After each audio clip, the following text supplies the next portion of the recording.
All right, I'll call the meeting to order and stand for the Pledge of Allegiance.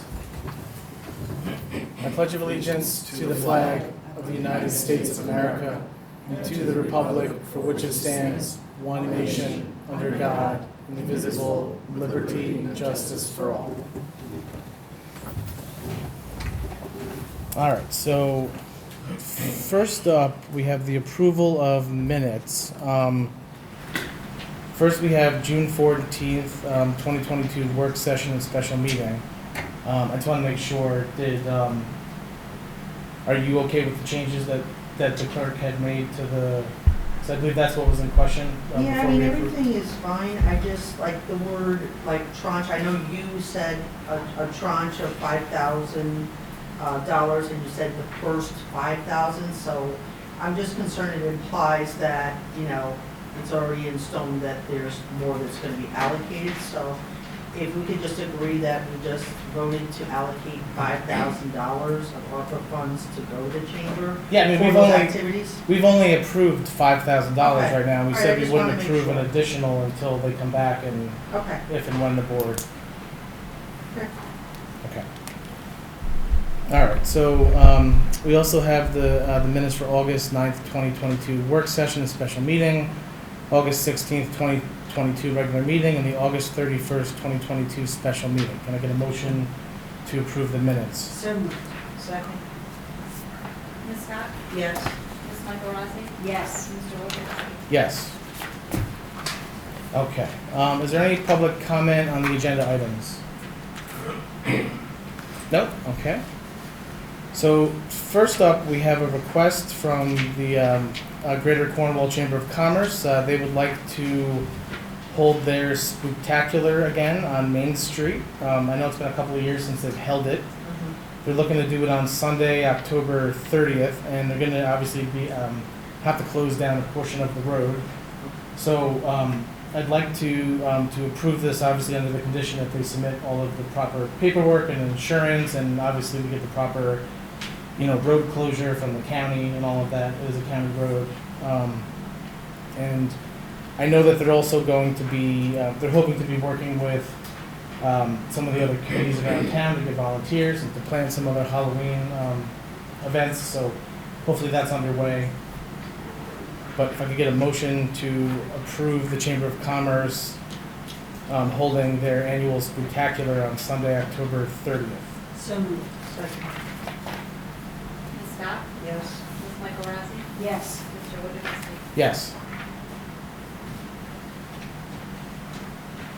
Okay, so next up we have the Chamber of Commerce. They also have a request for Shop Hop. A Small Business Saturday is on November 26th this year. And so this was one of the items that they were supposed to do with the $5,000 that we had given them. They were so this is part of that. They are asking to be allowed to put, for storefronts, I guess, folks that have brick and mortars on Main Street, to be able to pop out their, put a table so they can, sell stuff outside. So just with the tables on the sidewalk? Yeah, basically, Okay. yeah. So I think as long as they're, complying and they, again, have insurance and they do, they have all the necessary requirements, I think that would be something good to approve. So if I could get a motion to approve Small Business Saturday for November 26th. So we're not, all right, so we're not closing traffic. They haven't asked for it unless, Okay. yeah. I mean, obviously, if they come back to us, we still have time to, Okay. All but right. as of right now, they're not closing All right, traffic. second. Ms. Scott? Yes. Ms. Michael Rossi? Yes. Mr. Wojciechowski? Yes. Okay, so next up, Chamber of Commerce, ARPA funding request update. Let me see, is there anyone from the, when would you like to give that in light of? Love to. So, one of the items that you asked us to be involved in is the Shop Hop. We're already doing that. Spooktacular is another Main Street event, and we have plans to do something for the holidays, but those plans have not been firmed up yet. The other item that you asked us to do is to produce a brochure or a piece of literature to help new businesses through the process. That was specifically your request, Councilwoman Scott. Now that The building inspector is back. Dominic Cordisco and I are going to be having an initial meeting on Thursday morning to put together an outline, and I'll be in Texas. I know he just had surgery, so I assume he'll be at home, but we'll be doing it over the phone, and we will begin to put together an outline for that document. I anticipate that it will only take us a couple of weeks to gather all the data and have it carried. Right. Yeah, I mean, what we basically did is we agreed to certain Yeah. events for this, and let's see how it goes Yeah. and successful. Well, we are in the process of, well, the Spooktacular is already, the planning is pretty much done for that. Eileen is spearheading that, so I can't go into intimate detail on that. The same thing with the shop hop. She's going to work with Annie, who has run it for the last couple of years. But I don't know specifically what the plans are for the holiday celebration. It's certainly going to be scaled back from the years where we spent $4,000 or $5,000 on horse and carriage rides because we can't get horse and carriages. So, but Just think people on Main Street shopping, you know, or just enjoying, going for candy or hot chocolate. Yeah. They seem to like lighting the tree. and I'm sure that it'll be coordinated with the tree lighting, whatever other ceremonies take place that day. Okay, So great. that's pretty much everything I know. Okay. Next up, we have the Economic Development Advisory Committee website update. Steve, if you want to come up and just sort of maybe go through the site with for the board. Sure. Yeah, no, so we're gonna have a clicker. You have a mouse? Is this a mouse? Yeah, it's a mouse. Yeah, it's a website. Yeah. So when we were researching this, when we first started this initiative, the Tip website, we discussed about having a really modern look, something that's clean, something that's easy to navigate, and it's kind of user intuitive. And so we did look at some of the most popular sites in America. So that's kind of where we looked at. We pulled up a list of about 8 total sites. And we finally narrowed it down to one that kind of had this block. If you want to scroll down a little bit. Yeah, it's just not, the signal's not picking up. It's too far, this is too far away from the base.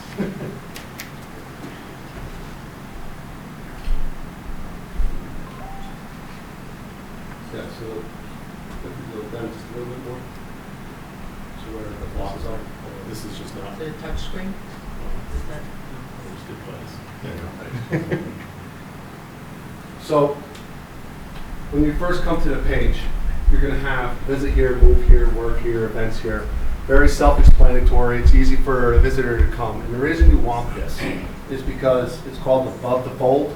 It's an old newspaper term where you are going to capture your visitor's attention within the first 3 seconds. They're leaving the page if they're not interested. So you really have to be able to deliver your message of what you're delivering to them and make sure your content is easily readable and is accessible. So we thought these bullet points, move here, visit here, work here, events here, really help to go about just, this is what this is about.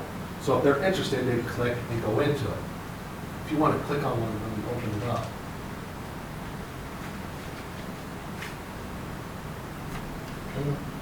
And if you're at home on your own computer, this will work a lot faster.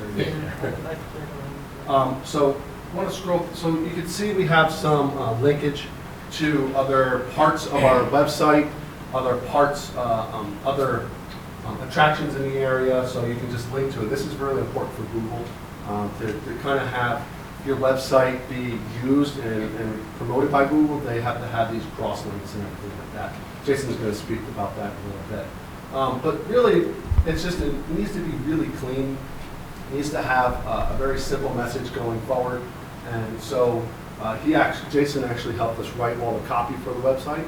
So it's one voice instead of us all getting together and saying, oh, this is what I should write for this. I was initially going to have everyone you do work and you do events, but it would the message wouldn't be clear and consistent. So we decided we're going to have him write the copy for the website. But it was a team effort. Everybody did submit their content, and then I just basically Reworded it so it's all the same.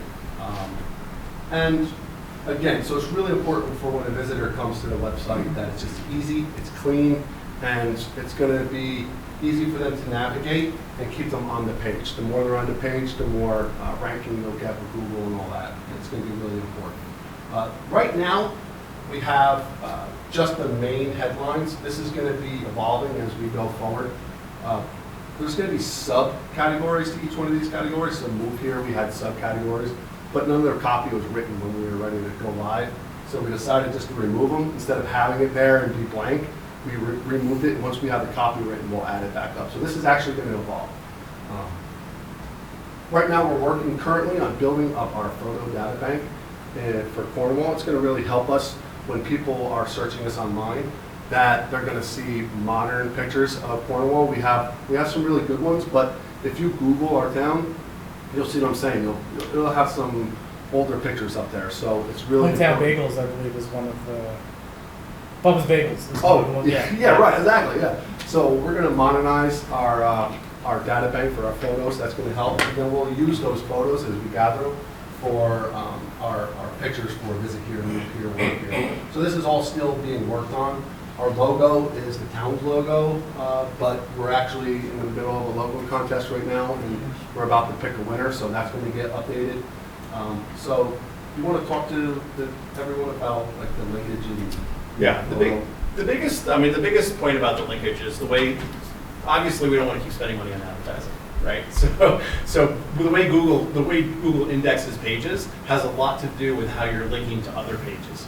So ideally what we want to do is we want to try to get as many links into the site as possible that are redirecting in and out of the site. So back to the town page, the village page, obviously all of the attractions pages. Ideally, we would love to have reciprocal links so that they're also linking back to Explore Cornwall. And that will actually help our organic listings within Google. So over time, as we start to build more and more followers to the website, we can spend less and less on advertising to actually have to attract visitors. So that becomes really important. And then the other part of that, as Steve alluded to, is getting a lot more images in there. Because when we get a lot more images in there, we can also hyperlink a lot more things as well to those images. And so this way it also really starts to keep the stickiness of people on the page, and we'll get them being a lot more engaged and exploring other areas of the website. And that's really kind of the name of the game, right? It's ensuring that we keep our listings high organically, and also trying to help keep our users retained onto the website and keeping them engaged. Yeah, so as we develop this, you can go and visit anytime. We're going to be working on this all the time. So you'll be able to come back in and user experience will just get better and better and better as we go along. But our visit here is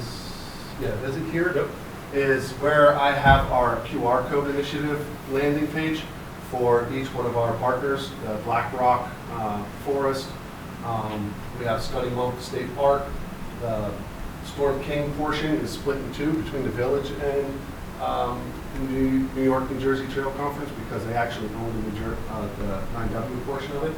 So when you come on here, you'll be able to get the map at the bottom of the page. You'll be able to get, so you'll have your weather right here for the forecast for the day. A little information about, I asked each one of our partners what kind of information they want, so this is all okayed by them. But I did just reach out to them to ask for final approval on the verbiage, and they asked for some adjustments, so we're working on that. So this would be going up on everyone's kiosk that are up at Black Rock. And then that'll, when they scan this to go to the trail, they'll get that map. And they'll also get our special offers, which are at the bottom of the page. I only have right now for 3 businesses in town.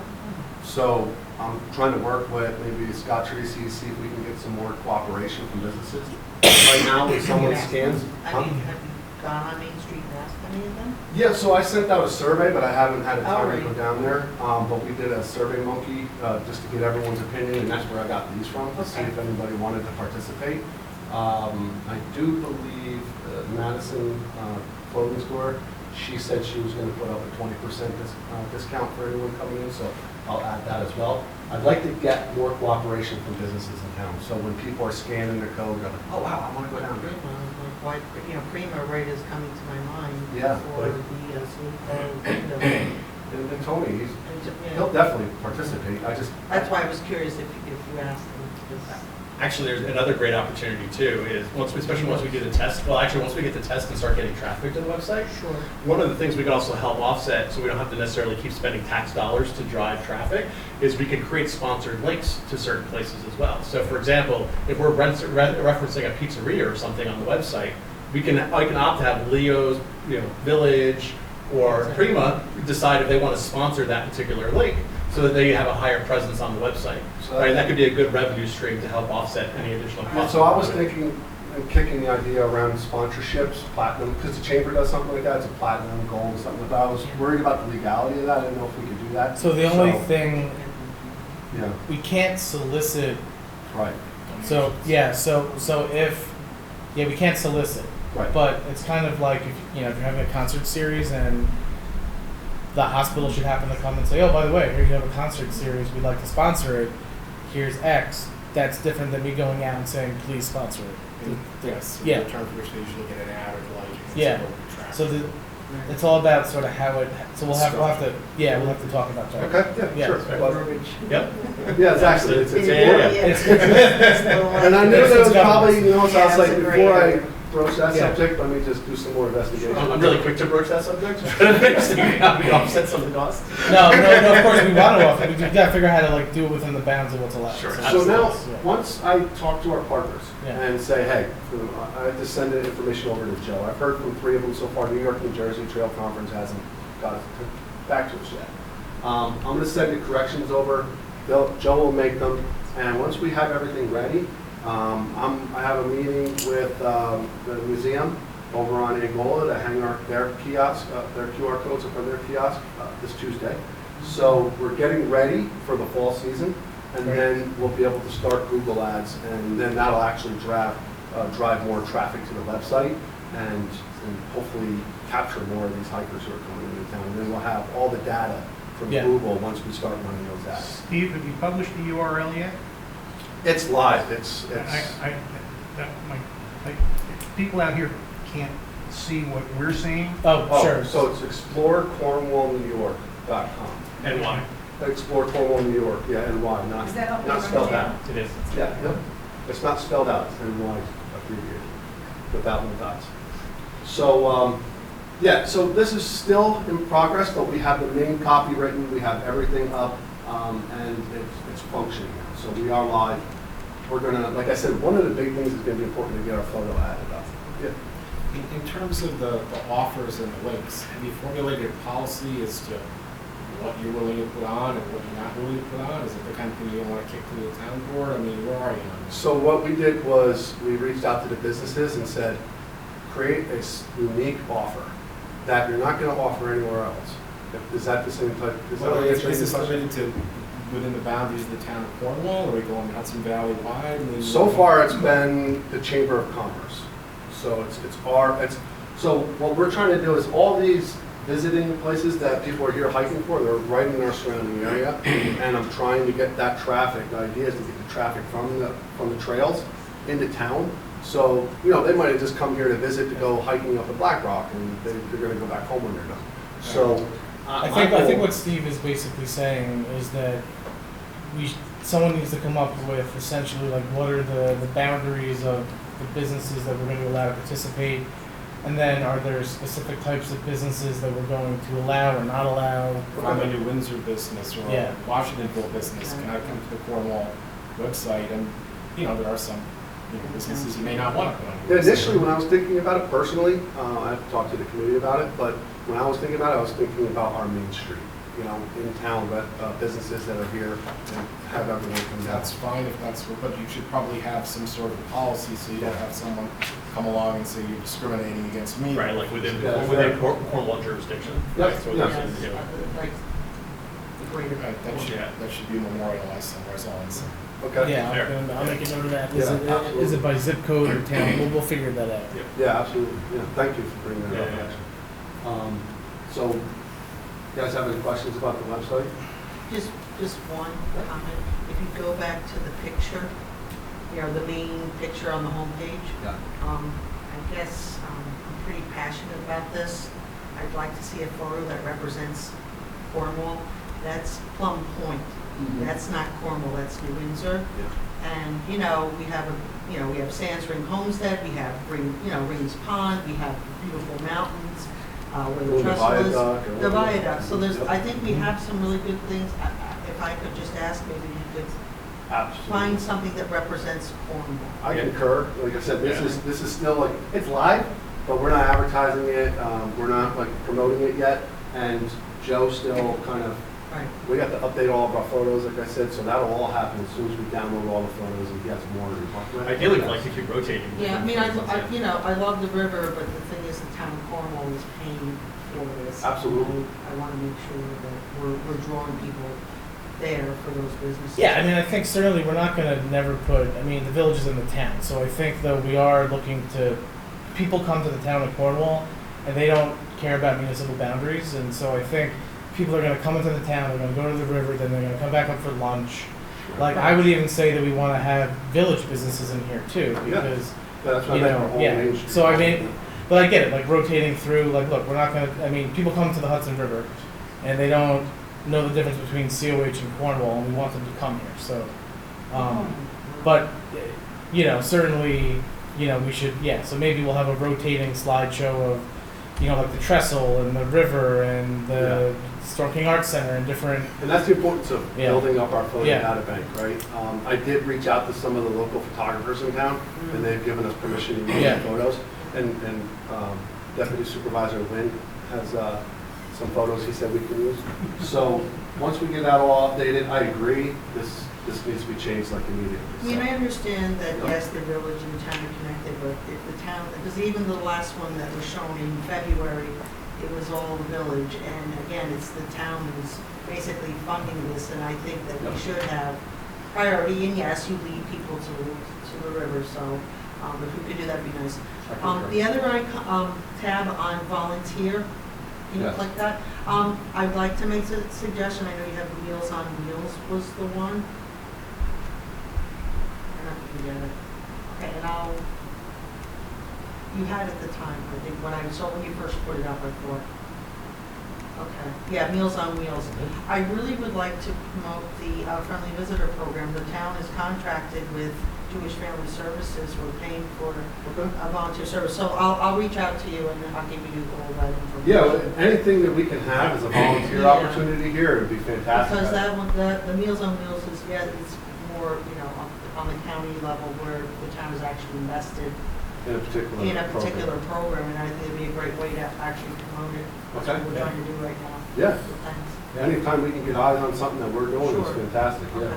Steve, when you did earlier, you said that you would like to bring the visitors who hike in Uh-huh. our mountains, both the 9W side and the village, after the hike, say, you know what, actually, as a matter of fact, many times they bump into me and say, is there a breakfast place that we can go? Mhm. And previously I'd say Fiddlestick. Right. So we cannot, I mean, it's almost like impossible not to include village photos because these hikers come to both. There's no hiking in Cornwall, in town of Cornwall, but the goal is to bring in and show the whole thing, town and village. So I think we can have a photos- scrolling, like Mr. Supervisor said, we can have a scrolling Yes. pictures that have just a balance, a well-balanced, Absolutely. Right. and represent our town. But, so with volunteer, you know, like if there's anything that's not on here, please send me an email. If you guys know of opportunities, we'd love to have it on there, so we'll definitely promote that. okay. Yeah, and I know the more content you can recommend, the better, Absolutely. right? We So, can- for sure. And so just to keep in mind, though, so the QR code is concentrating on visitors who are hiking in the area. But when we do our Google ads, that's a whole different demographic. We can focus who we want to target. So we're going to target tourism or something like that. And we can use tourism-specific SEO and target your audience more specific. Was Storm King Art Center actually interested in doing it since they're on there? Would they be willing to give some kind of, I mean, I'm not soliciting, I'm saying, get involved in maybe soliciting some kind of discount or something, the entry or? Yeah, I mean, I'm in touch with Storm King Arts Center Maybe you could about some ask them. different, I mean, because that draws in a lot of people from around the world. Can I ask a legal question? Yeah. So, Well, not me. You can ask Steve, you can ask Steve, yeah. Sure. because I do think that I think that it could be of great value. Because one of the things that came out of the New York Forward survey was the idea around having some sort of residential perks, right? And working with some of the local businesses, right, to get some benefits as a result of being local, and obviously Storm King being one of the top of the list. Rather than having sponsorships, are there opportunities then to say, hey, listen, can you offer our residents certain benefits, right? And as a result, They have a page already, so first of all, when I used to own a business, you would just sort of sign up with them and you would agree, I think I used to give 10 or 15% off a lunch. And they have a bunch of businesses on their page, they kind of go around proactively to create it for their, so it would almost just be a link back to their special page for visitors. Like I guess if I recall, someone who bought a pass would show up to my restaurant and they would show the pass, and then because I agreed to be a part of the program, I would give them like 20% or 10% off. okay. So they kind of proactively do it, but it doesn't mean that they couldn't do something else too. Yeah, I have a couple of ideas, and I want to talk to the committee about it, about maybe partnering with Storm King on certain things. So I'll also reach out to Storm King about that as well, and having that conversation. But that's for future stuff. So, you guys have any more questions about this, or? Steve, I don't think so. I think it looks good. Yeah, you guys did a good job. Do you like the layout and It's a everything? good start, yeah, I think it's user-friendly. So, I'm trying to make it very approachable for people. Right, and, you know, if we're on their phone, we're really trying to do something, it's gonna be easier to navigate. yeah, it's actually designed to fit on all different devices. So if you're on your mobile phone, you'll have a different look. If you have on your iPad, you'll have a different look. And the best view, though, is on your computer, on your PC. So if there's no other questions, we'd like to kind of just talk about the success of our community outreach, and kind of update everybody about some tallies and some of the final data that we got. You know, we were able to, I think when you talked to us, Josh, this was probably a month ago, maybe, right around, and within a month, we were able to put all this together. It took a lot of long days to put everything together, but we were able to compile everything into what we had for the sidewalk fair. And the comments in town from the community were just amazing. People were saying, this is fantastic. What you guys did here was great. I love the transparency. Everything's nice and clean. We love the dots. So we really got a lot of positive feedback from everybody, and we were encouraged by that. And I think we have some updates as far as the numbers go. Right. So actually, just really quickly. So for those who did fill out the survey, you may recall we had an end date of September 9th. And that was because we were really trying to meet this deadline to have a data set that we can use for the New York Forward grant application. However, people are still submitting their surveys and we're still collecting data. And I'm actually happy to report within the past 10 days, we've got another 70 survey completions in. They're good. Right, so as it stands right now, we have a total of 335 surveys completed. And of the people that actually came to and voted at the festival, we had 320 people actually come by and actually place their votes. So altogether, we have 655 individual people who participated in this, 94 of those being visitors. Okay. Right now, in terms of the top categories that we're seeing to date, some of that would be that very clearly rose to the top. And we basically synthesized out the survey results in combination with what people voted on at the festival. Parks, green spaces, trails, and docks was one. Roads, bridges, and sidewalks was the second. Pools and children's playgrounds was the third. Community activities, events, and attractions was fourth. And 5 was beautification and revitalization. Now, I do want to call out that there was a tie for 5th, which was the purchase of NEMA and the sports complex. All right. Now, I'm calling this out because in hindsight, I think it would have been better for us to have separated out those two ideas. In the survey, a lot of people were saying in the same breath, purchase NEMA turned into a sports complex, so we felt it appropriate to include the same category. But I think if we were to go down the road of considering a sports complex, I think the next time around, I think we should separate those out and really dive deeper in on specific to the sports complex. But we did have a lot of feedback in terms of the sports complex as well, so in itself, it is a pretty high category. But I just wanted to call that out because I do think it is important to address that. When we were talking, and Jason and I talked when we first came on the committee, I shared my desire to do more public outreaches, and this was before this opportunity even came up. So this was right in our wheelhouse of what we wanted to do as it was. So we're going to continue this initiative of public outreach, further down the road over the years. So we're just going to add to this and keep it fresh and keep it up to date for everyone to be able to use. So do you guys have any questions about the data or? Well, I'm looking just in terms of the data. I mean, the grant is due on Friday by 4 o'clock, and the grant writer is certainly taking the data. We're using it to help influence the types of projects that we're putting forth in the proposal, because they want the projects to be backed up by feedback. So obviously those categories you referenced, those helped us kind of decide some of the, projects that go into the, so this is definitely very helpful. I think we probably had one of the more robust public engagement pieces of, I would say, the Mid-Hudson region in terms of, the other towns and municipalities that were applying for this, so definitely a good job on that. Hopefully it pays off, Yeah. But it's, even if it doesn't, we certainly got a lot of data, and I think it's going to inform the work of the town board and the town over the next couple of years, and we should definitely, keep doing it. So, Okay. thank you both. Thank you. Appreciate it. Thank you. Thank you. So just real quick, in terms of the town's website redesign, which we've been working on for a while. So so the town is redoing its website. It wasn't ADA compliant. It was hard to navigate. That is about 99.9% done. And we're just waiting on a couple of pictures and things just to plug into some different places. I will share that. The goal is to make that live in October. I'll obviously share that with the board in the next week or so. But the goal is going to be, this will link to the town's website, but we felt like this needed to be a standalone page for visitors because it would be more user-friendly and easy to do, advertising and marketing with. So this will be sort of like linked back to the town's main site, but I think you're going to be pleased with the town's new redesign. I'll send that around in the next couple of days so you can take a look at where we're at with that.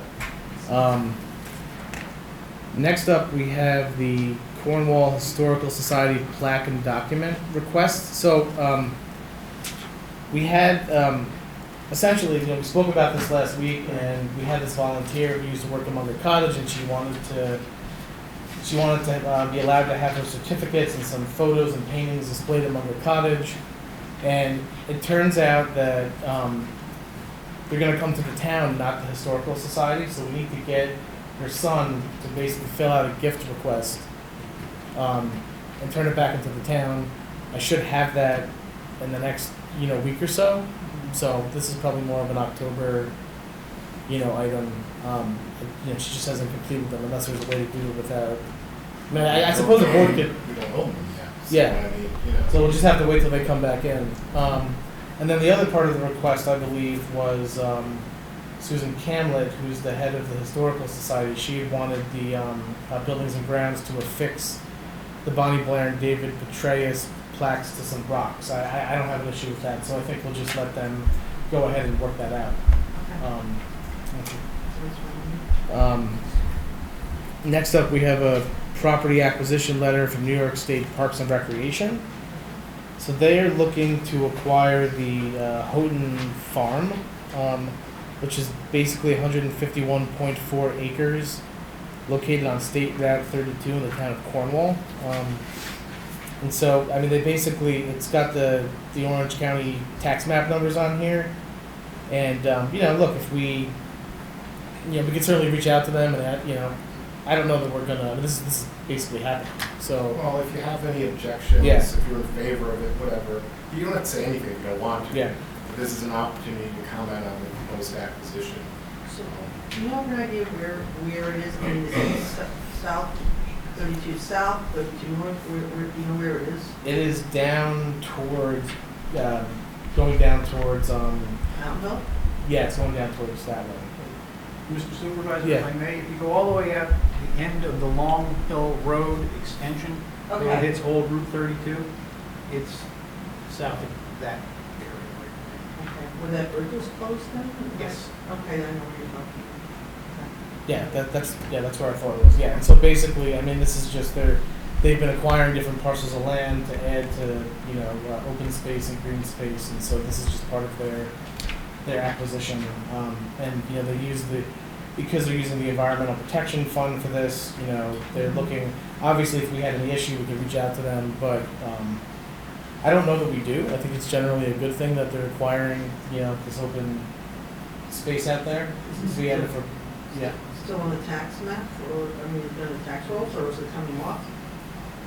So Steve, I If don't it's know. on the tax rolls now, it's gonna come off from the Yeah. savings, and I'll tell you that. That's It's the- however consistent with your zoning, Okay, as far as that area goes. It's not slated for dense residential, I mean, it's all agricultural back there. Right. okay.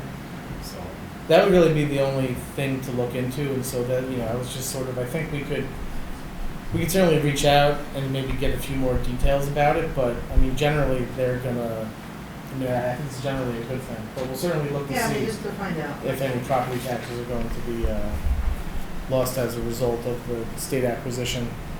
Thank you. and I just add this, Yeah, the state is not going to consider that reason not to take the property if it wants it. I mean, if you want to write a letter saying we object because we're going to lose property taxes, you can do that if you want. It will have no effect on the state taking this. The only things that they would take into consideration, we have development plans in the area, the town is planning on taking something Okay. that will be, but. I was just asking a Well, question. you may want to know, but I mean, Yeah, that's Yeah, no, in terms of certainly, writing to certainly. them, that's not gonna be a consideration. Okay. Try using the lawyer. so next up we have two traffic safety letters from the Cornwall residents. We have one from Christine Crimmins Mendocino. She's basically has a safety concern about the roundabout. Just basically it looks like there's some issues with people not stopping or yielding at the roundabout. She's asking for suggestions to make it safer. I mean, Chief, we've got people that go the wrong direction around the traffic circle. We've got, She mentioned coming off of Hasbrook and people coming off Main not yielding to her, but Yeah. they wouldn't have to. She's got a stop sign, they have the yield sign. I mean, that's 3 streets away where they're coming in. Believe it or not, we don't really get accidents in the circle properly. okay. I think it moves pretty well, the traffic, but Main Street only have yield and side streets having the stops. I think she's asking, could you put a stop sign rather than a yield sign on Main Street at the beginning of the roundabout? I don't know that we can do that. I guess she's saying at the top, so when you're coming up Main Street, put a stop sign there instead I of a think by yield? the firehouse she means, Oh. because if they're coming uptown, they would be past her anyway. Again, stopping on Main Street on either side is just gonna bottleneck traffic. No, of course. That's all right. Then we've also got, it looks like out on Taylor Road out in Mountainville, it looks like, I guess people are speeding and there's some issues and they're basically looking, can we put one of those speed signs out there temporarily? A speed tracker, maybe a sign to remind children to slow down. This is out on Taylor Road in Mountainville. There's a spot I put it on Taylor Road from time to time, right Okay. near Spruce or Willow, whatever the sidewalk is there. Sure, so we do it from time to time. Yeah, it's- Okay. I mean, people speed on every road in town. No, you're right. And actually, this kind of, goes right into this, what I thought was going to be a benefit to the town. It looks like when the state legislature amended the VNT law 1622A, which would have allowed municipalities to reduce speed limits, and it's certain towns, villages, and cities. But somehow Cornwall doesn't fit within the parameters. We're not a suburban town. Yeah, we're not a suburban town. So I know you've spoken to the Association of Towns to kind of confer on this. I've let State Senator Skoufis know about this. His ledge team they're looking into it, but it looks like unless there's something the agency can do, that they're going to have to amend the law. to make it so that, you know. Well, they'll keep you on. Yeah, you can, yep. Yes. I'm sure you remember we went through this process just recently with something a little bit Mailer? Yeah. mailer. If the town wants to lower speed limits below 30 miles an hour, the town needs to get a traffic study done. It needs to send it to county Department of Transportation. If they agree that it should be lowered below 30 miles an hour, it goes to the state DOT, and if the state DOT agrees, then the town can enact a local law lowering the speed limit. That was the process, that still is the process as far as towns smaller than suburban towns are concerned. Villages, cities, and suburban towns or larger are given the ability to do that on their own without going through that process. For the town of Cornwall, it's the change in the state legislation made no difference. We're not including So if we want to, so I've asked our state senator to look into amending that. He said he would, but I'm not expecting them to call back a special session to amend this, so this will be happening, you know, hopefully next year. And so we should certainly, you know, remind him of that. But yeah, they're not calling back a special session to amend this law. So unfortunately, but look, we're working on it, and certainly had this applied to us, mailer would have been the first road to do it. And we would have probably been acting on it sooner rather than later, but didn't work out that way. So next up, we have a Water Exploratory Committee update. So we have a letter from the village's attorney, Joseph McKay, and it's basically inviting us to participate and to put a town board designee on their Water Exploratory Committee, and to also suggest some town residents that might be viable members of the committee. And so, you know, this is, you know, the village, you know, has the ability to do this on their own. They are the, you know, water department. This is their, you know, they you know, operate it and maintain it. They can do this. So, you know, with or without the town, they can go ahead and still have this committee, and they can still involve users that are in the town, whether or not the board chooses to, you know, put someone on the committee. So, you know, I certainly think it would be good to have a board member go on the committee so that we're represented. And we should certainly recommend some residents be a part of the committee as well. So I think yeah. In fact, last night I believe they passed a resolution putting this into place. So now really, I guess we have two ways we can proceed. The town board can sort of, we can formally, authorize, or, you know, I could just put someone on ad hoc as well. Well, yeah, what happened is the village has decided to run this exploratory committee on its own as a village committee, and they are asking for assistance from this board in coming up with people who will serve on that committee. That committee does not represent the town, it cannot bind the town, it can make suggestions that are brought back to the town board, but it will have no power in the town of Cornwall. That's correct. So what the resolution says is that they would like to have a village board member and a village resident, and I believe the head of their water department, along with just as representative to assist the village, a member of the town board, and you'll have to look for volunteers and then, you know, possibly suggest one, but the village can take any town resident, they don't have to listen to the town board as far as we go on. Just to discuss these issues and see if there's something that would be beneficial for the water system in the village and the town.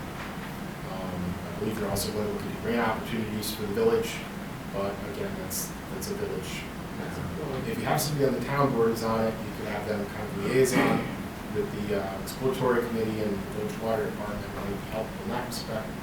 But of course, it's one more thing to do, so you have to decide if you have time and interest in doing it. Sure. So I think,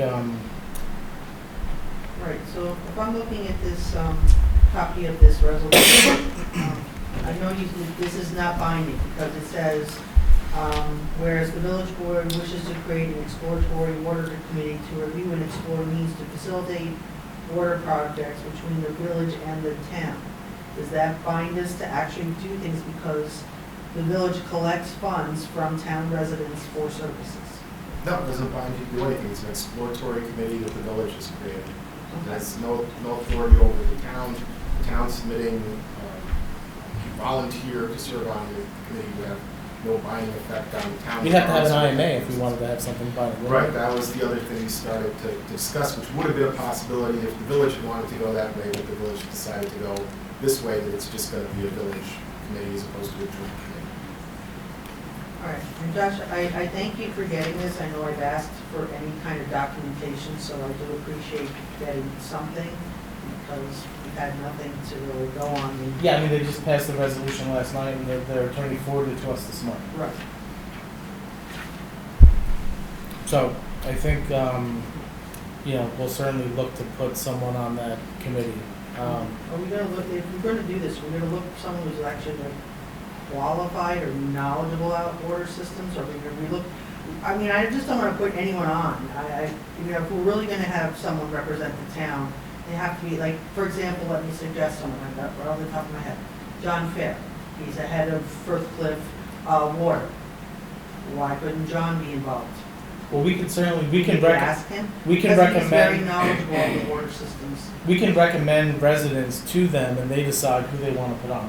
That's how the resident works. That's how this is gonna work. We can make recommendations. John is a resident too. I know, what I'm saying is, we can, so if board members have recommendations, we can send them Sure. to the village, and they will ultimately decide.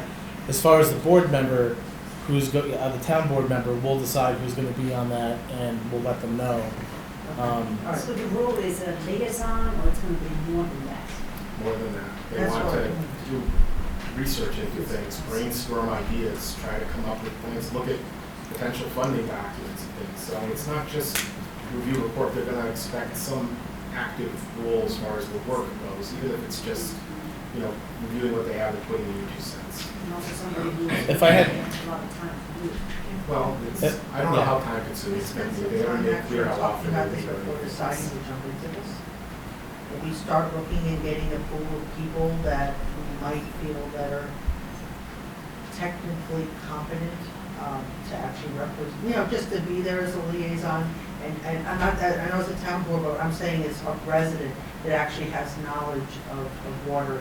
I mean, I would say that anyone that's interested in being on the town, that's interested in being forwarded over to the village, because ultimately they're gonna decide, we'll come up with a list, we'll send it over, and then, we'll decide who's gonna be on the town board designated to this. But yeah, I mean, yes, please send people my way. Right, I mean, And we we will- interview people for all these other committees, we should at least, Well, we're not gonna hold them up, so I mean, I know they're intending on starting this like ASAP. So we will, I'm gonna decide who's gonna be the town board designee, and then anyone that you'd like to suggest to the village, send my way, and we'll send a resume and whatever down to the village, and, we'll, recommend, Right. John Fair, We have I know there's residents- others. Right, we Yeah. have residents Yeah. who work for Camo. I mean, so I don't know why we're not looking, we could look at those people as well and see if they would be interested in serving. Nope, that certainly makes sense. So we'll, if if either of you or Carrie have people that you'd like Sure. to suggest, send them my way, Yeah. and we will, get that list over to the village, and then we'll decide who's gonna be the town board designee. Sounds good. All right, so next up, we have town pool engineering services. We're not gonna act on this tonight. I just wanted to touch upon briefly. So, back in August, we took a visit. Councilmember Michael Rossi, Deputy Supervisor Lynn Gold, and town staff. We visited the Woodbury Pool. As you know, they recently opened the Woodbury Pool after a huge redesign. They rebuilt it. And we went out there, and Supervisor Thomas Burke and his team gave us a tour. It's a great facility. And they offered to basically come and provide a presentation to our town board and our town staff as to how they went about it, just from design to cost, to the community engagement process. They offered to do that, so I'm going to be looking to schedule that with us in the next, couple weeks to a month. But they also, there's an engineer named John Petra Cione. he's the one that actually did all of that design work. Our town engineer, Sean Arnott, knows him and is actually working with him on other pool projects, I believe, throughout the county. Sean has recommended that we bring John under the existing task order that we have with MHE, to have him advise us, because this is his specialty. So, you know, we're not gonna act on this tonight, so really take a look at it, but this is the person that's like the pool expert that's designing these pools and is coming up with recommendations. They did it for Woodbury. I think he's working on a few other municipalities in Orange County right now. So that's something for October. Sean was there too with us. Yes, of course, yeah, Sean was there, yeah. Our engineer, yep, our whole team was there. Next up, we have a resolution for Cornwall Sewer District Number 1, I&I, a contract for 2G. So as you know, we're doing all this sewer work in Cornwall Sewer District 1 right now. We had in place a contractor called TAM Enterprises, but they are no longer willing to accept the proposed contract at the bid price. You mean National Water? Oh, yes, sorry, yeah. Yes, sorry. Yeah. Yes, I'm sorry, yes. So, National Water Main is no longer willing to accept the contract at the agreed to price, and so we had other bidders, that obviously are more expensive, but we had no choice because we have to do the work, so we were able to find, a contractor that was able to do the work, and, Steve assures me that we're able to basically go to this other contractor because they haven't started the work yet, right? So we can go and award it to the next, lowest bidder? Well, Or the one that'll do the work? yeah, I believe that it would be legally defensible for the town to award the contract to the next lowest bidder under the circumstances we have here. The work has been done, there was some misunderstanding as far as the National Water Main bid, and I believe it would be acceptable. Okay. So yeah, so in order to proceed with the rest of the project, we need to, make this change. Sean asked us to do this tonight. So essentially, we're going to be awarding this to Arnold Construction. I thought it was like Arnold, but it's actually So too, Arnold. but it's Yeah, not. it's actually Arnold. Okay, so the other two are not Yeah, doing well. we're going with Arnold. Yeah, they're not I willing. Yep. understand. So Arnold was the one that was willing to do it at this price. Obviously, it's an increase, but we have to do the work, so we're gonna have to make adjustments within the funds that we've borrowed to do the work.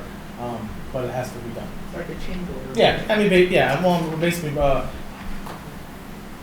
awarding the bid to someone else because the other bidder just couldn't do it for the price anymore.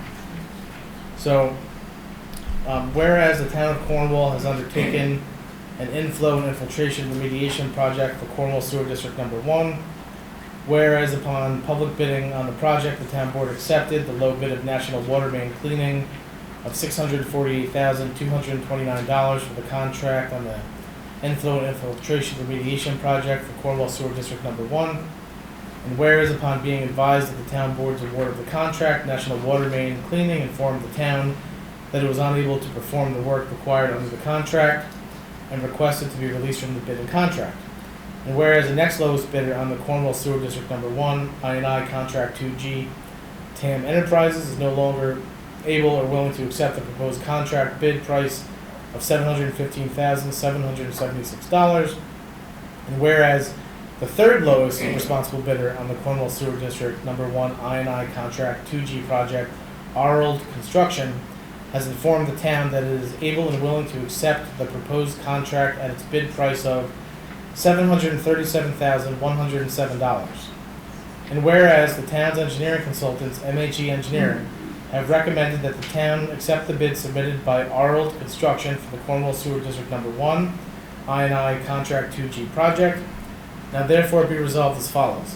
That the town board hereby releases National Water Main Cleaning from its bid and awards the Cornwall Sewer District Number 1, I&I Contract 2G project to Arnold Construction in the bid amount of $737,107, and that the town board directs the notice of award be sent to Arnold Construction and to MHE Engineers, that the town supervisor is authorized to execute the above contract, any documents necessary to carry out the terms thereof. Can I get a motion to approve? So moved. Second. Ms. Scott? Yes. Ms. Michael Rossi? Yes. Mr. Wojciechowski? Yes. Okay, so next up, we have a resolution to set a bid date for the Shore Road Sewer Treatment Plant Phase 2. So you may recall, let me see, back in May and June, we had to authorize some additional engineering because we had to adapt our plans to account for, I think it was what, a 2 or 3 foot rise in sea level? Right, yeah. And so we had to authorize the engineering, and then we had to basically change some of the work we had to do. And so now what we're gonna be doing is just authorizing to go out to bid for this work. Whereas the town of Cornwall owns and operates the Shore Road wastewater treatment plant through Cornwall Sewer District Number 1, and whereas the town is undertaking the Shore Road Phase 2 project, which consists of certain upgrades and repair work to the Shore Road wastewater treatment plant, including, but not limited to, the addition of a sludge dewatering building, the addition of an interior electrical panel platform, rehabilitating the digesters and renovations to the existing digester building and pump room buildings. And whereas the town has completed review of the project under the State Environmental Quality Review Act, and whereas Shore Road Phase 2 project is subject to public bidding, and whereas the town board now wishes to put the Shore Road Phase 2 project out for public bid. Now therefore be resolved as follows: that the town's engineering consultants, MHE Engineering, shall prepare appropriate bid documents and a notice for public bidding on the Shore Road Phase 2 project, that upon completion of the said bid documents, the town shall put the Shore Road Phase 2 project out for public bid, that a due date for public bids shall be set for a date and time to be determined by the town supervisor and engineering consultants. Can I get a motion to approve? So moved. Ms. Scott? Yes. Ms. Michael Rossi? Yes. Mr. Wojciechowski? Yes. Okay, so next up, we have a resolution to authorize a title search for utility easements. This is for we're basically, in order to be able to put an electrical panel and do some work that we need to do around Bridge Street, whether or not we get permission from owners of property, we're still gonna have to verify that those utility easements exist.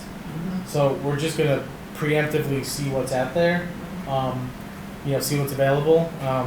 And so this would basically just authorize the town attorney to, I guess, go to Hill and Dale Abstractors to do the title search. It's going to cost $425 to do the title search. So whereas the town board requested a title search for a utility easement from Hill and Dale Abstractors to be conducted on certain property located at 1 Bridge Street in the town of Cornwall, and whereas the town board has received an estimate from Hill and Dale stating that the cost for the title search for the utility easement will be $425, whereas the town board wishes to proceed with the title search from Hill and Dale, now therefore be resolved as follows: that the town board hereby authorizes a title search in the amount of $425 by Hill and Dale for property located at 1 Bridge Street. Can I get a motion to approve? So moved. Second. Ms. Scott? Yes. Ms. Michael Rossi? Yes. Mr. Wojciechowski? Yes. Okay, so next up, you may recall that State Senator Skoufis, he awarded a grant of $50,000 to the American Legion, and they want to make HVAC upgrades at the town-owned building on town property. But because the amount, our engineers believe it's going to be over the threshold for public works projects, so we're going to have to bid it out. And so as part of that, we're going to need to authorize the town engineer to basically prepare a set of bid documents, do the, basically just do the whole workup, and then we'll have to go out to bid. So in order to have him do that, we need to authorize this task order. So if I could get a motion to approve the task order to have the town engineer to basically work out the bidding documents and the project details for the American Legion project. So moved. Can I get a motion to approve? Pardon me. Second. Ms. Scott? Yes. Ms. Michael Rossi? Yes. Mr. Wojciechowski? Yes. And so just on this item, I just want to say real quick, so we're not, it is possible that this project will come in over the amount that Senator Skoufis gave us, so then we'll have to decide how we're going to make up the difference. Options include using ARPA money, budgeting for that through our budget for next year, borrowing, any number of ways, but Any idea how much over estimated? I mean, right now, no, we don't. I mean, so it could be anywhere from 25 to 50,000 more than what he gave. Or it could be just, Yeah, but we're not going to know until the engineer does the work. It's kind of one of those things where we have to have the engineer do the work, and then we'll, yeah. Sounds- And look, it's making an investment to a town building anyway. So, Sure. but next up we have real-term LED streetlight project / Central Hudson Streetlight Facilities Purchasing Agreement. So this is gonna be real brief because I don't really have much to update on other than we are waiting for real-term to come back with essentially the final cost of the project based on after they did the audit. They then had to go out and design all the light heads, and we had to go back and forth, and they have to come up with those costs. And then once we have that cost, we already know how much it's going to cost to acquire the lights, which I believe was somewhere north of $200,000 to acquire the lights. Yes. So then we got to combine those two together, and we'll get a true project cost for acquiring and upgrading the lights. But we don't want to approve the streetlight purchase agreement until we know that we're going to upgrade the lights, because there's kind of like no taking it back once we do it. That's right. So Yeah, we- yeah. Yeah, It was 261, yeah. 671, Yeah. 75. So we're kind of like in a wait and see pattern on that. And it's not because of anything we're doing. It's just things happen sometimes. So we're just kind of waiting here. One thing I will say that as part of the New York Forward grant application, one of the ways that we could score points would be doing climate smart initiatives. So there may be a way to include some of the costs for the lights that we're doing on Main Street as part of that grant. So we may, if we get awarded, we may look to see if we can. All of them? No, only the portion that are on Main Street. Oh, okay. But still, it's almost probably a third if you go for, or maybe not a third, but it's a portion. Well, if you're doing the village and the town, you could basically start at the hospital and go all the way down to the river. Okay. Yeah, I'm just saying that's potentially an option. But Oh, no. next up, we have Main Street parking study update. So this again is a real quick update. So basically, our firm on Crichton Manning, they've done all the data collection. They've been out there counting parking spots, looking at what's going on Main Street, morning, noon, night, weekdays, weekends. They have all the data. They're now sort of in the recommendation, strategic planning phase. We expect them to get back to us with a draft for the board to review sometime in mid-October. Yeah. So maybe then by November. Yeah. Yeah, so so they're, but again, so it's certainly moving along, which is good. Next up, we have a Main Street Bridge update. Just real quick on this, so you may have seen Councilmember Scott and the Main Street Beautification Committee. They were out there at the Fall Festival on Sunday, collecting data on some of the designs that the county proposed to us. In fact, the county had asked us to get feedback, so I think this is good because we're gonna have to live with this bridge for a while. It's $6 million investment potentially. I don't know if you have anything to add to that. Well, they're very, I have to say, a lot of the residents were very excited about it, so, I'll CC you on the email that I'm gonna send back to the county. But pretty much everyone seemed to be in agreement of what they really want, like the open, window parapet style. They really felt that reminded the West Point. It was more elegant than the walls, so the fencing, the lighting, all those things. So I'll CC you on it, but I have to say, it was very helpful to do it. I think that it will help the community that when we go to do these projects, they're already aware of it already, and they're knowing what's going to happen. And again, it was also Eric Deningo from DPW. He superintendent, no, he's not the superintendent, he's actually the Commissioner of Public Works. Commissioner of Public Works. He actually did show up and enjoyed it, so. Good. Yeah. Would you possibly CC the town board members? Oh, certainly. All right, so I guess let's go with committee reports. Councilmember Scott. Oh, you want to go first? Yeah. Okay. So, let's go with, all right, I might as well start with the beautification committee. As you know, on Bridge Street, our volunteers, we did change some of the plantings on Bridge Street.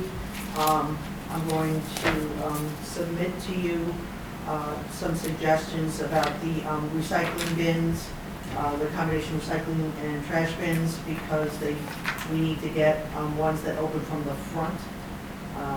The Puppies and Paws and the Sweet Shop took one from in front of the Verizon building, and that's not working, so I Okay. may be asking for two, one to go in front of there and one to go on Bridge Street, Okay.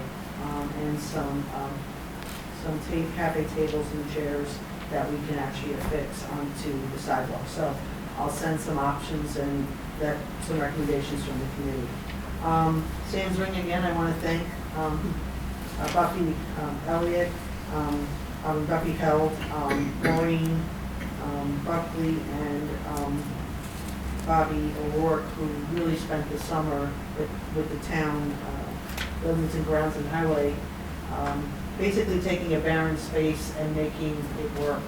And, you know, the trees survived and the perennials did, so I thought that was it was definitely a test of perseverance.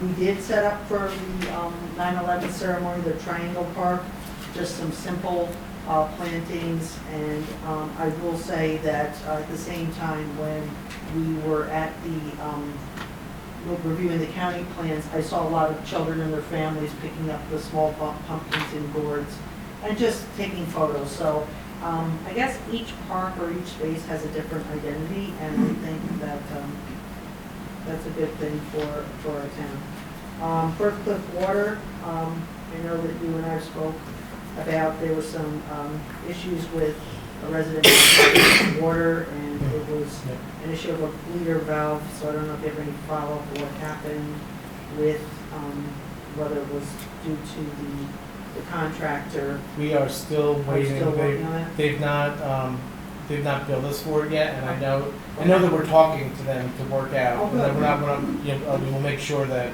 We don't get one for yes, it. Okay. so, yes, we are. Alright. And the fire hydrants all in the First Cliff Heights water district, they were just flushed. The sewer district, First Cliff and the Shore Road, and Beaver Dam, they are all within permit limits. I did visit the First Cliff plant in particular, and I guess I want to say as a public service announcement, we really need to be careful about what we're flushing down the toilets. I'm watching the workers, basically they're taking a rake and they're skimming out flushable wipes. This clogs our, not only our filtration, our pump stations, and it really has contributed to some of the issues that we have. So just be more mindful and maybe spread that news. I was just amazed with the volume of these things that are being cleaned out. They impact the aerators and obviously inhibit some of the processing. All right. Do we have any updates on the generator? So, still on. We're still waiting? Still on Okay. back order. All right, Yes. I was hoping for good news. The Movement Creek Intermunicipal Watershed Committee, we are in the process of working with the county to gain access to the properties so that they can actually set some instrumentation along the bank on Mill Street to gauge it more on the erosion, the hydrology, what's going on with the sedimentation, and really getting a better idea of how much erosion is taking place over time. Let's see. I did for the beautification committee, I contacted Spectrum, they did start to clean off some of the wires off the bridge. But guess what? The other half belongs to Verizon, so they're not cutting. The lighting, we did talk about the Central Hudson acquisition agreement. One of the things they were asking for, and I did not go any further with it, is they were asking for, should we put smart controls on all the lights or just the lights we're replacing? And I said, when you get to that point, like, that's something we can discuss. Yeah, I mean, if we could get the cost and then see. Yeah, and what- then figure out, because the two, I think they're $2.50 a light fixture, Yeah. an add-on cost.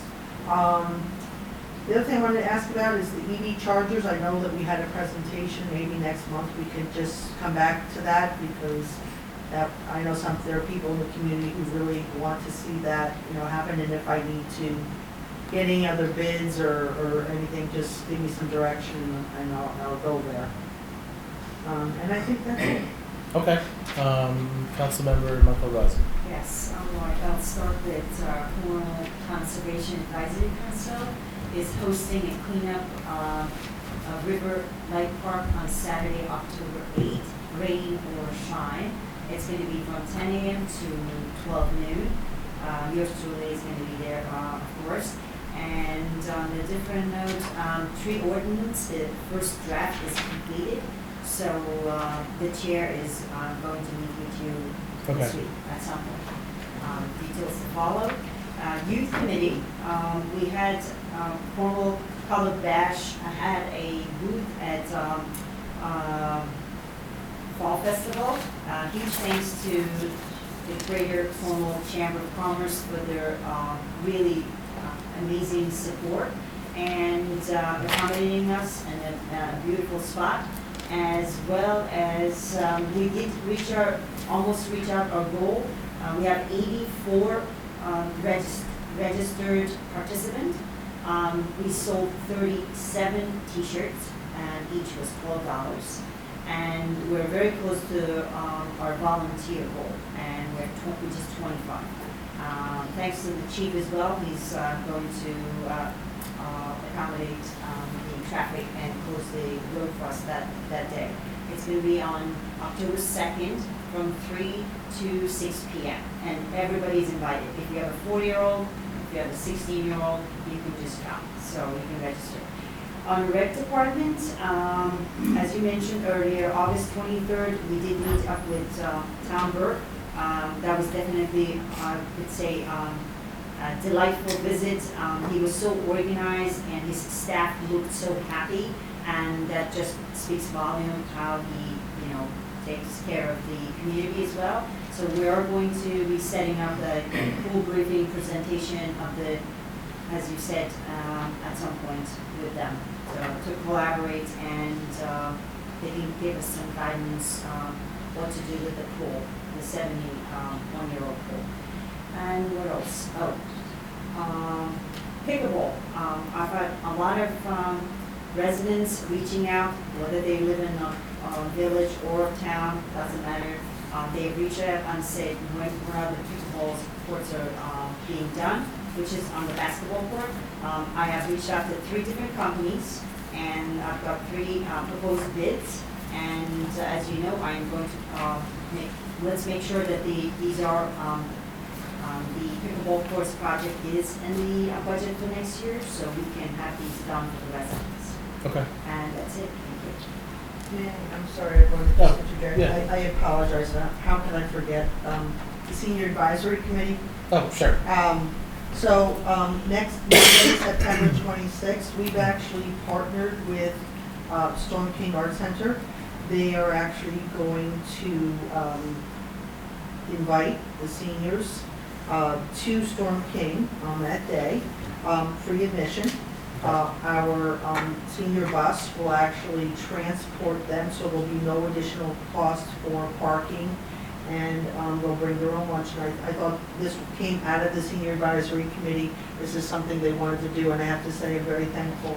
Storm King Art Center, I just reached out and asked them if they would be willing to do it, and they've been wonderful. We're also planning, our chair is planning a senior barbecue on October 7th. We're looking to make that free for the seniors. if they're looking to sign up, it's at the rec center, please sign up and, so that we have a account. And the same thing for the Storm King Arts Center trip. Just sign up so we have a number and we can actually coordinate transportation. Okay, Thank you. great. All right, so first up, building department for the month of August. So just real quick, Gary, he's back. He came back the first week of September, and he's slowly getting back into, back into the swing of things. He's actually at training a couple of days this week, but just so until we sort of get back, I think, into a good place and we're able to hire someone into the department as well to help with the workload, we are going to be having the town engineer continue to help with plan review and site inspections. The work up there is just too much for the small department to handle. And so, we're going to continue with that because we really want to make sure that we don't, get too far behind on the number of permits, and we want to make sure that we're proper, that we're doing fire inspections and we're out there, we're keeping the community safe. So, for the month of August, we had 30 permits issued, we had 21 CCs issued, 3 CFOs issued, 39 on-site inspections. We had 1 fire inspections. Permit fees were $12,962.12. Fees for muni searches, $6,100. New planning board projects open this month, 3 year-to-date 10. Just in terms of some of those projects for August that were opened up, obviously we had just trying to think of some noteworthy ones here. Obviously the Biagini project out next to the high school, that got submitted in August. There was a few others that were opened. Let me see. For the month of August, for the highway department, we assisted sanitation with double pickups and call-outs, sweep roads on the 2022 resurface list, road mow town-wide, blacktop patch Cedar Lane and Wilson Place, tree trim Cedar, Wilson, Brook Hollow, Woodhaven Court, Maple Hill, and Station Road, provide traffic control for the company installing new crosswalks on Main Street, haul blacktop for New Windsor, haul stone for Woodbury, haul stone for Blooming Grove. This is sort of some of the reciprocity stuff we do to help other municipalities out. They do it for us too. Weed whack sidewalks on Main Street, Willow Avenue, Mailer, Hudson, Hazen, Clinton, Hasbrook, and Continental.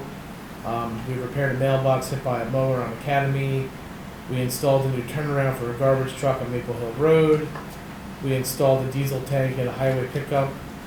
We sucked out a catch basin and pipe on 69 Mine Hill Road. We installed poles and string lights on Bridge Street Park. Removed grass and clay infield at Laurel Crest Field. Infield. Repair catch basin on Hazen, Mine Hill, Fox Meadow, Old Route 94, Blossom Terrace, Rose Hill Park, and Tory Lane.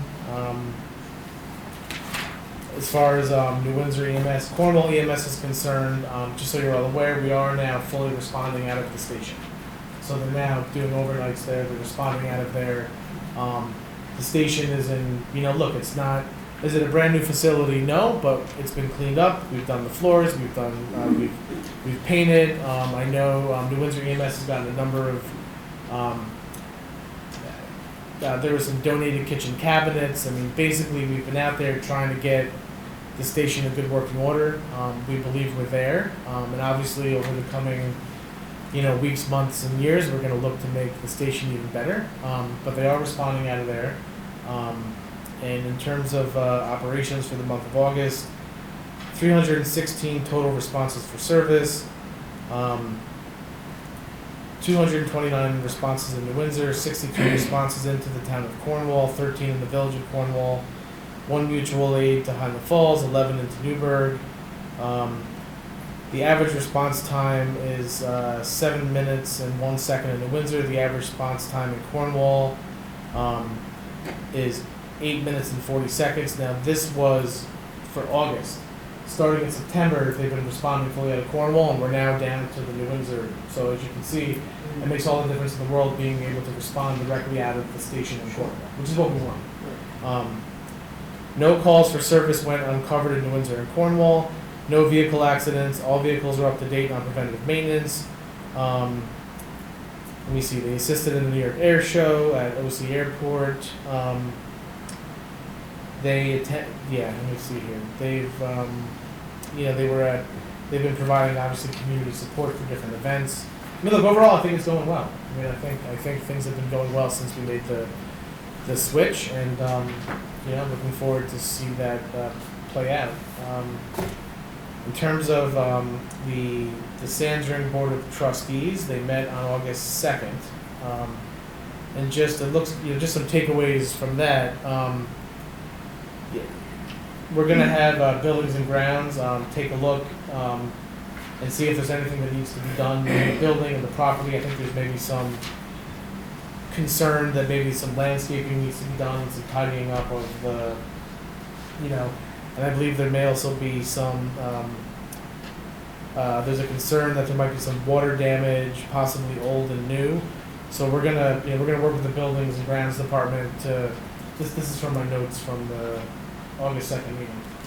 We're gonna, I don't know how much we did to that over the past, 2 years, but we're gonna, have Buildings and Grounds go out there, work with the committee, and see if anything needs to be done, because we have to make sure that we're keeping up on the homestead. And obviously, because it's a historical building, there's certain, requirements, right, that are more costly than if it was a normal building. So that's just something to be mindful of. In terms of the police department, calls for service for August, we had 672 miles driven, 7,480 total miles for the year, 57,065.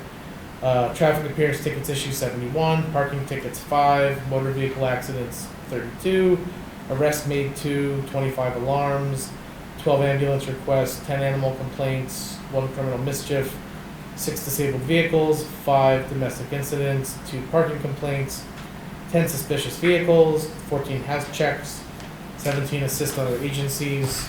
And just real quick, 2 items here. So just a brief update on the golf course. Today was basically the last day that they had to essentially put full erosion control measures into place. The town engineer went out there. I'm waiting on a report back from the town engineer.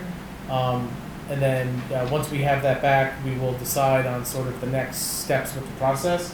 But we need to make sure that there are full erosion control measures put out there. We cannot go into the winter, or even right now, with the possibility of hurricane season, of not having the site fully secure. So that is something we're going to be looking at in the next, basically tomorrow, once I review the report from the engineer.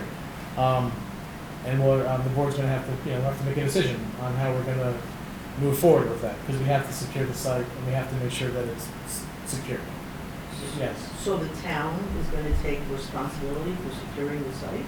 So what happens is, in the event that they do not secure the site on their own, Right. we then have to decide will we be issuing a violation. Okay. And then the town, the purpose of the clearing and grading bond that we have in place Right. is to be able to use that to secure the site, so the town's not out of pocket on this. Okay. But we're not there yet. We're not there yet. But we're getting there. Next up, the New York Ford application. That is due on Friday by 4 p.m. We are just about to a final draft application. The past couple of days, I've been working to get letters of support and partnership from elected officials, from different partners in the community. So we're getting all that together.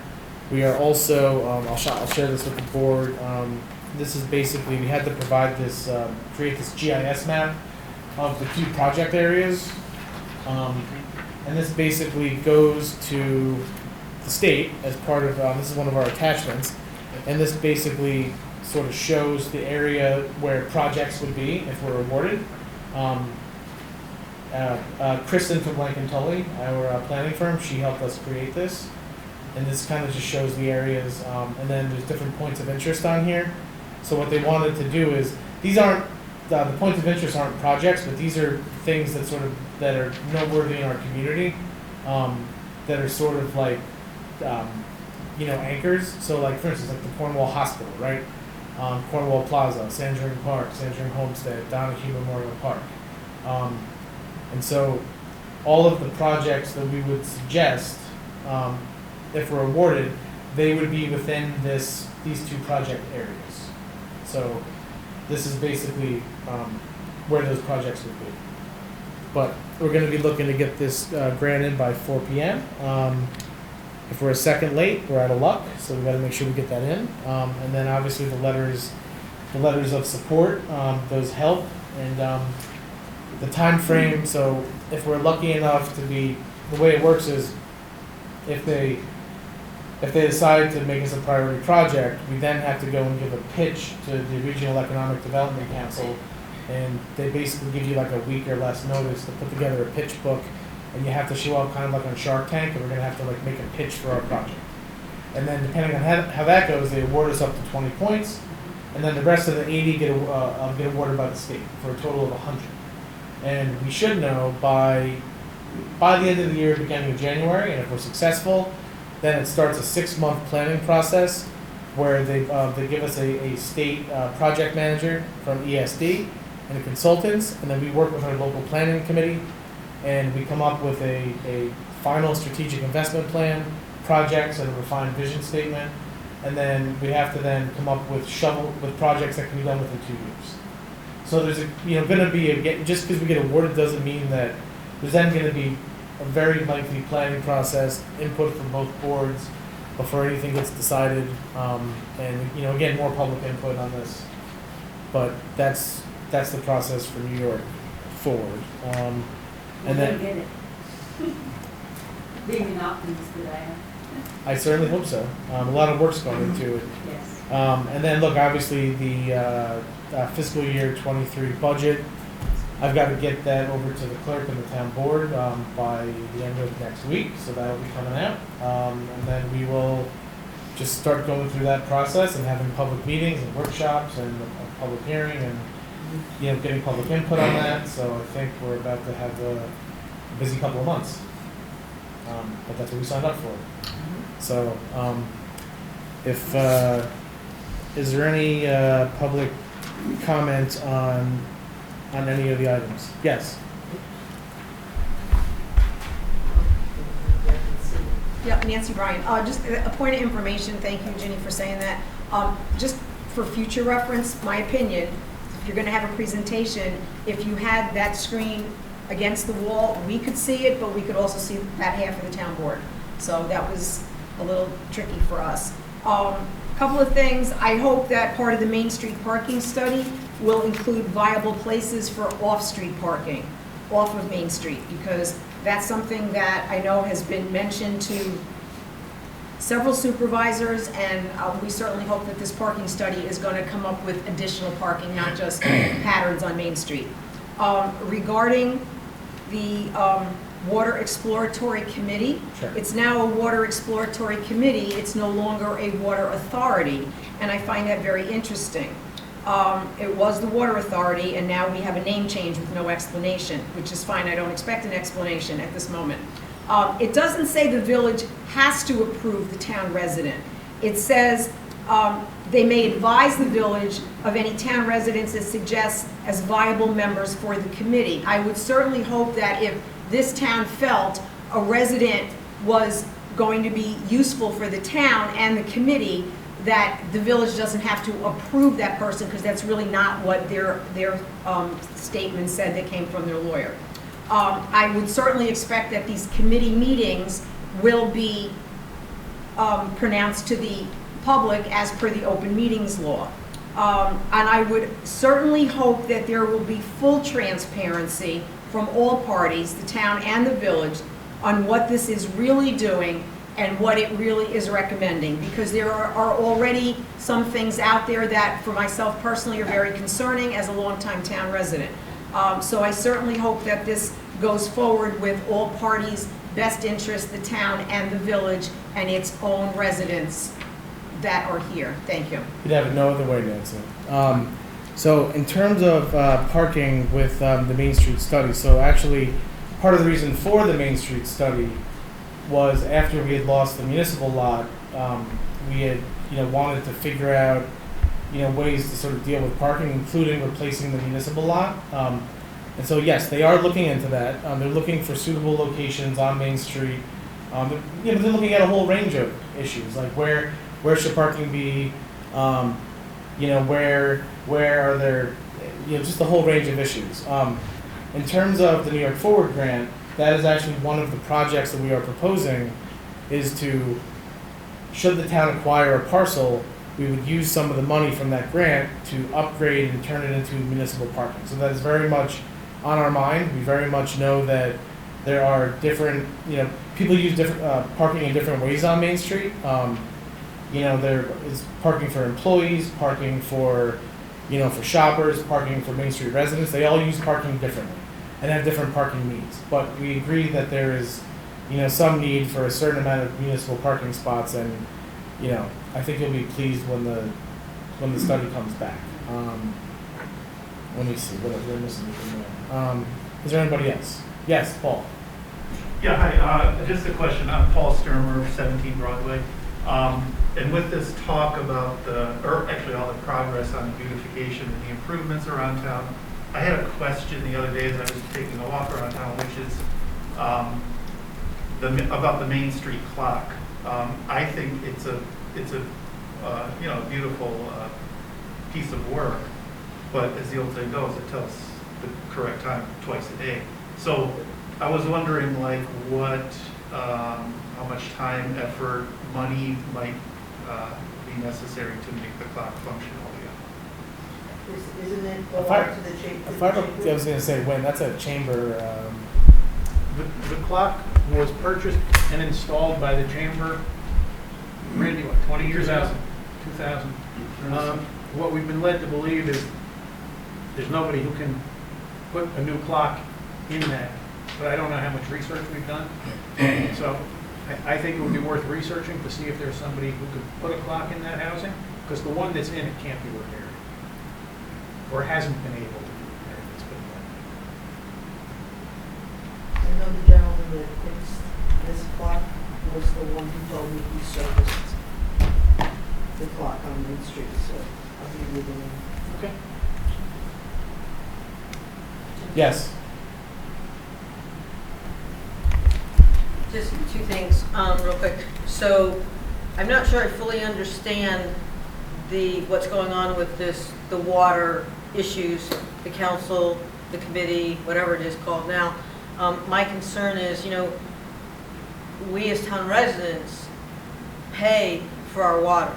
So, if there was something else going on, how much would our water bills be increased? That's one thing. The second thing is that, I'm looking at the walkways that are on Main Street, and I tell you, I really appreciate it. They're really nice. They're easy. The curb cutouts are great for people with, ADA disabilities, wheelchairs, and walkers. My other concern, though, is there going to be something, or is it cost prohibitive to put, like, lights and buzzers? Because there's people that do have both hearing and sight issues. One more thing, I've been going through a lot of the local towns lately, and I'm seeing these flag type things on the lampposts that are, for service members. And it really is nice. It's like our hometown, people, da-da-da-da-da. And I know there's a lot of people here in Cornwall. I don't know how that's funded. I don't know if the people themselves or the family purchase it and it's put up, but that's just something that I'd like just to be considered over the long term. I know you have a lot of other more strenuous projects that you have to look at, but just as a food for thought, I think that would be nice for Cornwall. Sure. I mean, just in terms of the hometown heroes, so I believe I've had different discussions with the chamber and different groups about doing that. I mean, part of it is my understanding is that the Central Hudson owns the poles, so you have to ask them for permission to put those up. I have no issue with doing that. I think it would look nice. It's just a matter of getting their permission to put those up and then funding it. Like, yes. If I may. Yes. So Highland Falls has done it, and each banner was purchased either on behalf of or by the family of who's ever featured on it. There are a couple of problems, Randy and I have been around and around on this. Josh, on the first one, Central Hudson owns the poles. You need their permission, not hard to get. But the biggest problem that I see, and I'm in the printing business, so I have some familiarity with this, they tend not to wear well. And there are materials that wear better than others. So you put the flags up, and we tried it around the traffic circle with some holiday flags, I'm going to say 4 or 5 years ago, maybe a little longer. And first thing you know, they've fallen off the brackets, or they've torn, or they've shredded. So as nice an idea as it is, it's not without its problems. So I think before the town or a committee would entertain that, they'd have to do a lot more research. Just one more thing. There's a company that I use for products similar to that. They make very good products, and they'll tell you the same thing. You know, they have a finite lifespan. Yeah, and they have pictures of the individual, Yes. what brands they were. And I've gone through Highland Falls, Village of Fishkill, Wappingers, and I've seen these for a long time. So I don't know what quality of material they use, but they seem to be withstanding. And I also know that if there's like 2 veterans from the same family, 2 service members, they have it on each side. But just a thought. And as far as the clock, there's a gentleman in Fishkill, right on Main Street, very well, you know, a gentleman who's been working on this for 50, 60 years with different clocks. So he may be someone. If you can get me his contact information, I will bring it to the rest of the chamber. All right, I will. Thank you. Yes. Hi, Brady Clark, 280 Main Street. Where do you start? With the clock, the last time we had, the chamber had somebody come and repair it, we had to pay for them to come from Buffalo. It's a specialized mechanism. It's 20 some odd years old. And maybe somebody in Fishkill is closer is worth a phone call. But the reason the chamber really hasn't pursued it in the last 4 or 5 years is lack of funds. It's just the money was going other places. So yeah, I would love to see the clock restored, fixed, or a new one put in, but we got to find someone to fix it. As far as the banners go, we got a pretty good committee here, don't we, Dick, on banners? We started banners eons ago, and as Wynn stated, it's a full-time job with the banners. They look great when they go up. They look great until the first windstorm. But the biggest problem I think that we have as a town is we don't have a bucket truck. So we always contract it out to a tree company or some landscaping company that had a bucket truck. And I want to say it's been 15 years, and it was $1,000 a day to have a bucket truck at your disposal, because you got to have the driver of the truck, person to go up, and at least 1 or 2 for traffic control. No one would volunteer their time for that? We had Inter-County Tree back in those days. They volunteered their time. I bought them lunch and gas. So it is nothing is easy, but it is worthwhile that we can get a team together to do it, because those banners sure do look good. My first question, and it's not really a question yet, it's a comment about the golf course. The Fall Festival the other day, it was a very hot topic. Dead in the water, equipment's gone. I don't think our biggest problem is the silt fence. As far as I can tell, the project is dead in the water. With that, I talked to the assessor today to find out, what could be done, and if what I heard on the street was accurate. And what I heard was basically, yes, the Hudson Valley Golf Foundation formed a 501(c), tax-exempt entity back in November of 2020. They approached our assessor. She asked for documentation, unfortunately did not get it in a timely fashion, and felt that we should not grant tax-exempt status at this time, but revisit it when they started doing something that would warrant tax-exempt status. Pushing dirt, growing grass just really didn't mean they should come off the tax rolls. It went to they appealed it, went to our board of review, and they granted it. So now we have, in my opinion, the worst possible scenario of this golf course. We got piles of dirt, we don't have a golf course, it's off the tax rolls. If some life event happens, and this project gets tied up in the courts for eons, we got nothing. Is there a way, and I might be talking to council here, is there a way the town board can override our assessment board and the decision they made? We appoint them. Can we revisit it, or do we have to wait till next year at the assessment board and review to get them back on the tax rolls? Now, granted, if it is tied up in court for years, we're not going to get paid, but at least we'll accrue taxes and be a creditor whenever something happens down the road. Yeah, I mean, look, Randy, it is unfortunate that they were granted the tax exemption. That was certainly not my position as to what should happen, but the Board of Assessment and Review, that's their power and authority. And they ended up going in that direction. As far as the securing the golf course, it's not about silt fencing. It's about we have to make sure that that it's properly secured, that we don't have runoff of these gigantic dirt piles coming down Hasbrook and going down. No doubt. And and so we do have the clearing and grading bond in place in order to be able to secure the course and put it back if we have to end up going that route. But yes, it is certainly going to be an ongoing challenge that the town has to deal with. Unfortunately, it's going to be here with us for a while, and we will do everything in our power to have a positive outcome for the golf course. Yes, I certainly did not like the property coming off the tax rolls. I was just hoping there was some course to go to Albany, get it back on sooner than waiting till next May or whatever. Taxable status state determines taxation of property. If the nature of the property changes between them, the assessor can note it, but it isn't going to affect this year's taxes. The roll's already done. No, just hoping for the future. Well, 2023, there'll be a chance to put it back on the tax rolls if they have effect. Okay, thank you. Thank you. Yes.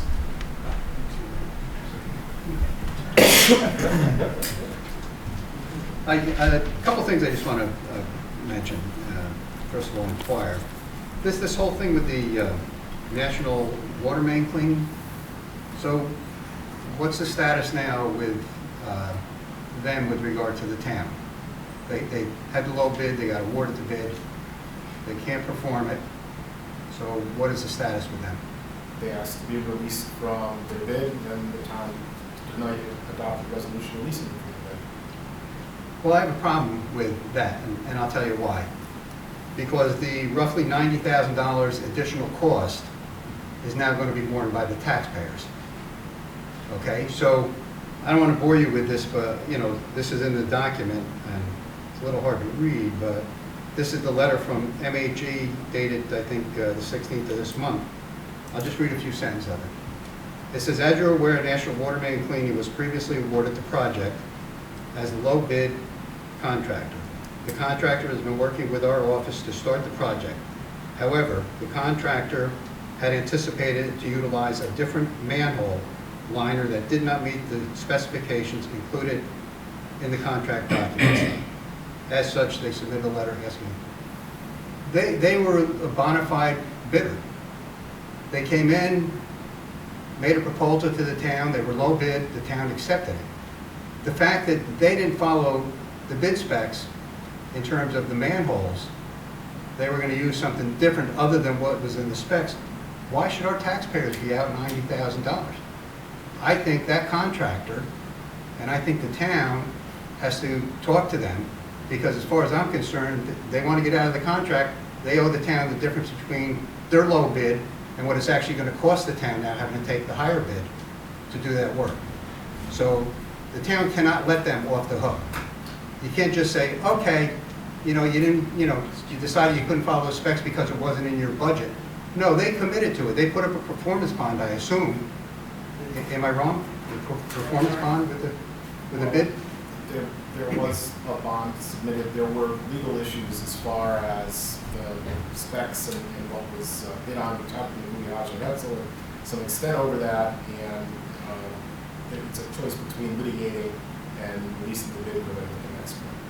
And the position is litigation is uncertain and costly, and this is just something that kind of felt was a consequence. So the taxpayers are out $90,000. Well, you know, there's a difference between the two bids, but it's not like it's a certain thing that would have been able to prevail against them had litigation been wrong. Well, the only question I have is that the bid specs, apparently from this letter from MHE, were clear. They put their bid on based on what the specs were. Now they're saying basically that they can't afford to do the job in compliance with the specs that were issued. I just think the board has to look further at it. You can't just let them off the hook and walk away with $90,000 of taxpayers' money. I'm sorry. That's what bidding's all about in New York State. That's why you go for, you know, the specifications, it's all put together, the engineers, you accept the low bid, they're supposed to perform. So I just really, you can't let them off the hook, that's what I'm saying, because that $90,000 falls squarely on the back of the taxpayers. On a more minor issue, when are you going to do something about the light on Quaker Avenue? The traffic light. Ever since that light went out in June, I think it was out for a couple days, if I'm not mistaken, it's like you could take your lunch there. You know, I mean, seriously, you sit, all the traffic's waiting from all directions, everybody just sitting around looking at each other because the thing's not really doing anything. We haven't been looking at the light the county's been at. We've looked at it. It is going to be a more costly fix.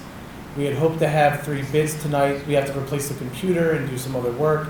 Probably a $15,000 to $20,000 job. We need to get, we're waiting on one additional bid, and we will call a special meeting if we need to approve it. But yes, we've been looking into it. It is a priority. Yeah, because it is, I've talked to other people, it is extremely frustrating to just sit there and sit there and sit there and nobody's moving because the light is not functioning. So, thank you very much. I hope you will look into this contractor issue because I've been around a long time. I've dealt with a lot of contracts and bidders and everything else.